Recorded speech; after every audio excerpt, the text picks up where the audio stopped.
I've used other systems in the past in my other professions.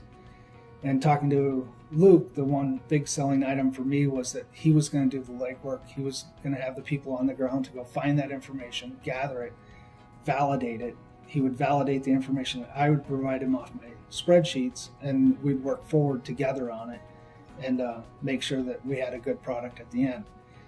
That's the thing that drove me to use AkitaBox, is because I wasn't going to have to put in all my personal effort and time to do it. They would come in and they would do that because that's what they would be tasked to do only.